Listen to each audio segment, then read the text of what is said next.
Hi Neighbor is a feature of the Pandemic Press, and I'm Jody Jackson. I'm the host of this.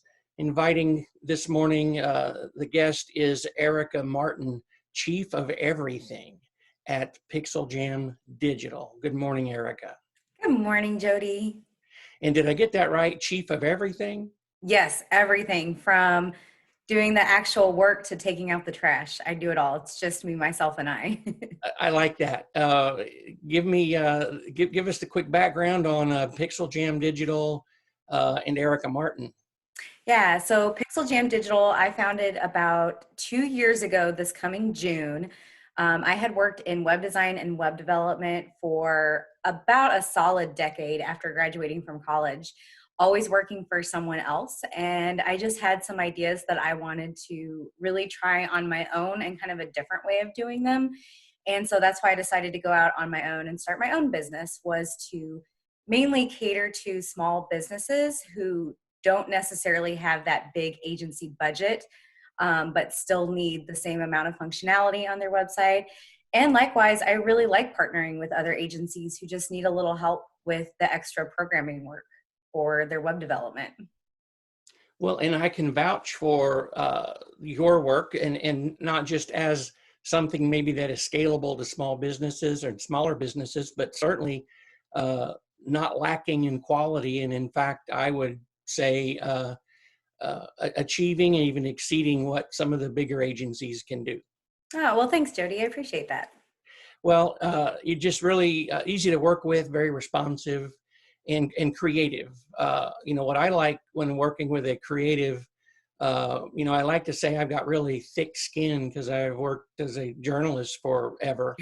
But we're also, I think all of us to some extent are like a little bit reluctant to, when you really like a project or an initiative, and then you're really kind of married to that, and you're going through it, and then to say, okay, I need some feedback on this. Giving that feedback is kind of a gift that some people have, of making it critique that is really good and not critical. And I guess that's the point I'm trying to make. And that's, I think, what you're really, really skilled at too, is saying, well, hey, why not try this? Or how about this? Where did you learn those skills, Eric?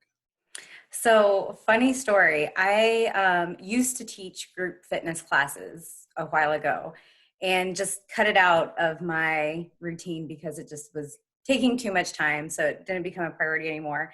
But one of my trainers, way back when, so again, this was probably like 8 or 9 years ago, taught me what's called the compliment sandwich.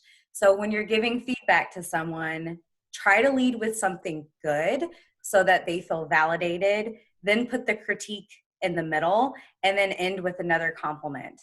And I've always found that works really well, because then you're not just going straight to a negative point. It's kind of positive, the critique, and then more positive. So a lot of people want to end up following that critique and improving because they feel good about it. Well, I like that. And I've heard that analogy before, but see, I didn't pick up on that because you're very authentic. And, well, you can be very deliberate about that process, but probably wouldn't come across as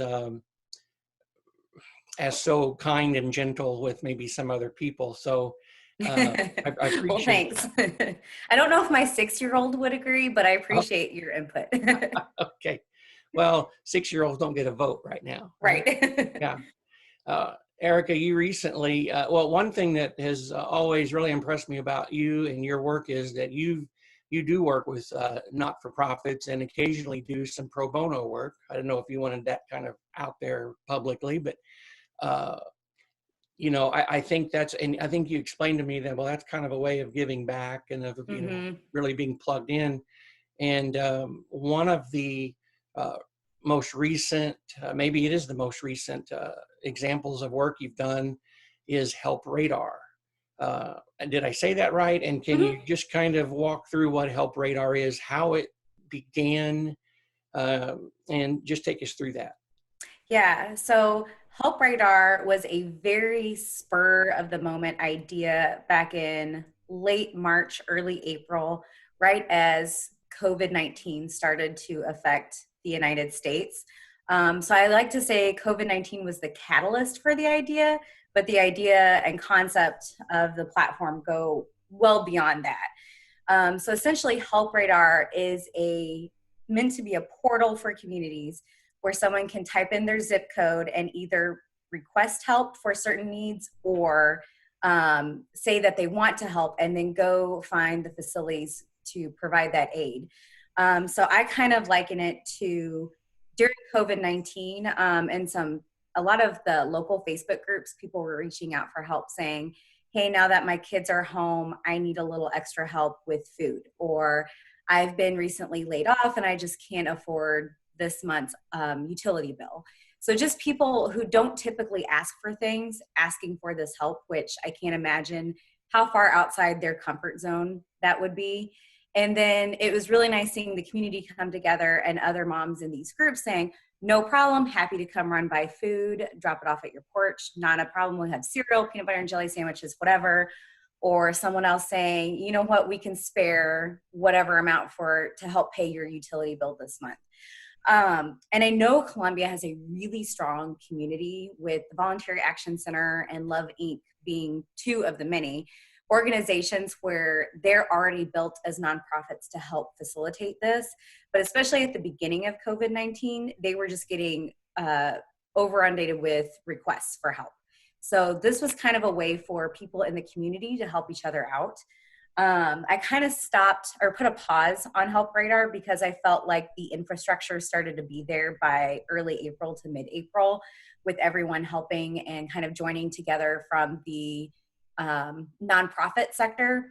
However, my idea for Help Radar, which I'm very much working on, or with my business attorney on all these details, but is trying to make it a peer-to-peer system. So if you think of Airbnb, where someone who needs help can post anonymously what type of help they need, and then someone who wants to help can be able to kind of match up with that person and facilitate help.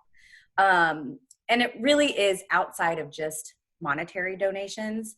Kiva.org is an international organization which I love working or donating to just in my own personal time, because they're more for those microloans and providing monetary assistance.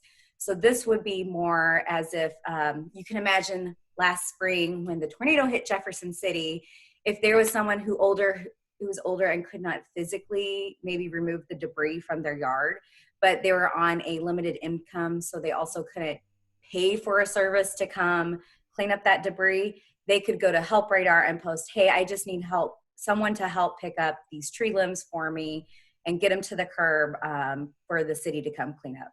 And then someone in the community could say, yeah, no problem, I can come help with that.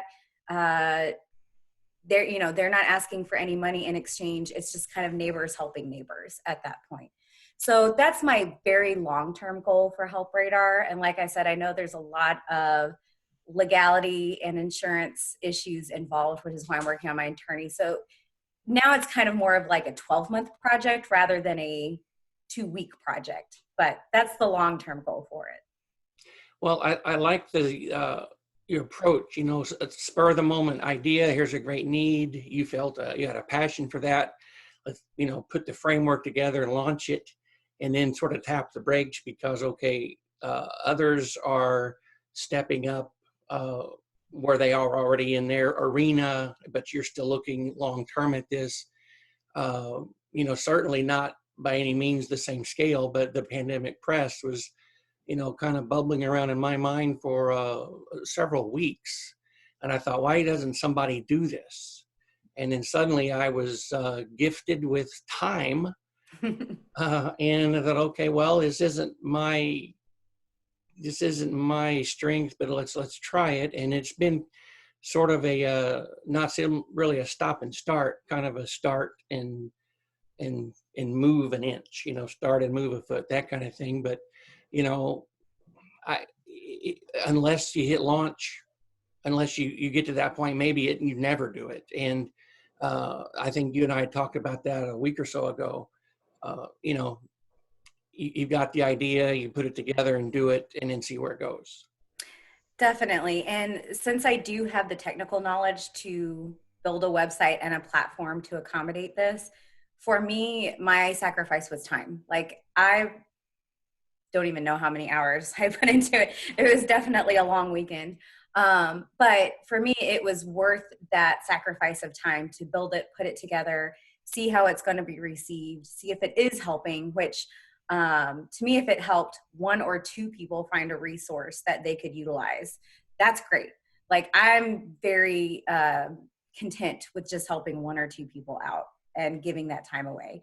So there really wasn't a lot of overhead for me to do it, and it was worth just kind of taking that leap and trying. Well, what else has occupied your time during the stay-at-home lockdown time? I know that we're recording this on May the 6th. 2 days ago, our community sort of opened back up. The state sort of opened back up. They're varying degrees. It's probably still going to be a long, long time before life resembles much of what it did 3 or 4 months ago. But you've built out this website, put a lot into it. What else has been occupying your time and your family? And what have you done to just not go completely stir crazy? Well, since I'm already used to working from home anyway, that wasn't a significant change for me. Other than I moved my office from my nice designed private office upstairs, which is now going to be a baby room, down into a different section of the house. So that was kind of an adjustment for me, just working in a different environment in my house, especially with the 6-year-old, like I mentioned. But I've already had projects lined up. So for me, it's been beneficial for me to continue working on those same projects and kind of treat it like a normal day. However, my normal day is no longer that, say, 8 to 4 time. It's maybe 8 to 9, little break for snack time for my kiddo, 9:15 to like 10:15. So it's a little bit choppy throughout the day, but I still feel productive. And which that kind of bleeds over into family time too, which has been nice having that excuse, especially on nice days, which I think today's going to be a nice day. But just getting outside, going for a walk with him, helping him learn how to ride his bike, playing basketball, and just having that excuse to get out of the house. And by out of the house, really just in front of our house, but outside. Yeah. Because my husband's still going to work full time also. So he was considered essential and he leaves every day. But then it's nice when he comes home too, with it being spring, because then we can just be outside and get that sunshine. Well, I wonder, and I ask this question not in any way to minimize the tragedy of this pandemic and of the incredible gravity of it, but I wonder, and I think we should be able to ask ourselves this without feeling guilty. 6 months from now, or a year from now, or 2 weeks, I'm not sure how long, what will we look back and say, well, this was a blessing of the pandemic, or gee, I missed this about that time. Is there going to be, you think you might have any reaction like that, like the time you're spending right now with your son? Yeah, I definitely think him and I spending more time together has been great. Also hard, difficult. I don't want to mislead anyone there. It hasn't been easy. But it's been nice that, since he's not in school, we're doing more stuff together off and on throughout the day. Otherwise, what our old normal looked like is he would get on the bus by 7:30. One of us would pick him up around 5:30 from his after school program. And so we were really only getting maybe 3 quality hours together per day. And I know a lot of parents can attest that those last 2 hours between dinner and bedtime are not necessarily the most exciting hours either. So just being able to be with him and do stuff with him throughout the day has been really nice. And also, since, like I mentioned, my husband is working out of the house, when he comes home, it's more of, we really consider that more family time than we used to. I think we really used to take it for granted. Yeah, and I hope that a lot of us, I think, are going to recognize that as a good change, and maybe be challenged to sustain it in some way when things get back to some sort of whatever normal is. Uh, Right. Erica, this has been a really tough time, and that's such an understatement for local businesses. Um, families that maybe one or both spouses or a number of individuals are out of work. In what ways have you seen, though, what may be something you've been able to do, or examples you've heard from folks of ways that individuals or businesses are sort of coping with this um, work-wise, working from home, learning to work from home, and learning those challenges to remain productive? Um, do you have any examples you can share about that? When the stay-at-home order kind of first came into effect, some of my clients who were not used to using Zoom at all for a communication channel, I had set up several appointments with them just so we could all be familiar with Zoom, so they could understand how to send a meeting invite, how to navigate Zoom, how to record sessions, how to use the chat. So just really simple things, but just kind of offering that help for communication so they felt like they could keep their business going remotely when they were used to meeting with people face to face. Mm-hmm. I have really appreciated from a lot of like restaurants specifically their curbside pickup. I know we try and utilize or get dinner from a local restaurant 1 to 2 times a week and do curbside, trying to like forego that uh, out of Columbia delivery service plan so that the money stays with the restaurant that way. Mm-hmm. Which, I mean, hey, it's good food too. No complaints from me. Yeah. Yeah, well, and I appreciate that, because I know a lot of folks have not only uh, made it a deliberate choice, part of their routine to, continue to get uh, service from a local restaurant, but, some have even said, hey, double your tip at this time because it's Mm-hmm. more important. So I just see a lot of that in the community, and, it makes you feel good that, uh, you know, Columbia is I grew up in a town of 1,100 people. So, some people, if you're from Chicago, you refer to Columbia as a small town or as a small city. Right. To me, it's a metropolis, 120,000 people or so. But, there's so many of those examples that don't exactly make it feel small town, but, kind of tight knit. Yeah, I think, and especially being a part of the entrepreneurial community here, it is very close. Sometimes it's as little as like me texting another business owner friend, asking them like, "Oh, hey, what are you selling? Maybe specific for Mother's Day that I could get from you instead of going somewhere else." Mhm. Which reminds me, I need to go pick something up for my mom later this week. But I mean, it's just kind of little things like that where I know these businesses are, it's more than a business. It's, I know the people, I know the owners, I know the families, and it's affecting all of them. So any way I can reach out or even share one of their social media posts. I mean, that doesn't cost anything except maybe 10 seconds of my time, and just little ways to try and help that with them. Mhm. Well, Erica, you have started a good ball rolling here, and a challenge to others maybe to, just repost something, order locally, be sure that you're supporting local. And, I know that you're following the lead from others, perhaps, who you've seen do that. So hopefully, Oh, definitely. I know I'm not the only one. yeah. Yeah, and I didn't mean to imply that you're the only one, but certainly you're giving that some energy and initiative that as that Erica Martin touch on Well, thanks, Jody. it. And I'll give you the last word here. Any other thoughts you want to share? Oh, last words are tricky. Not really. Definitely using this past like month as reflection, which I feel like is so cliche to say, but I definitely understand the privilege I've had of having my own business and being able to work from home. And I have not let that go unnoticed.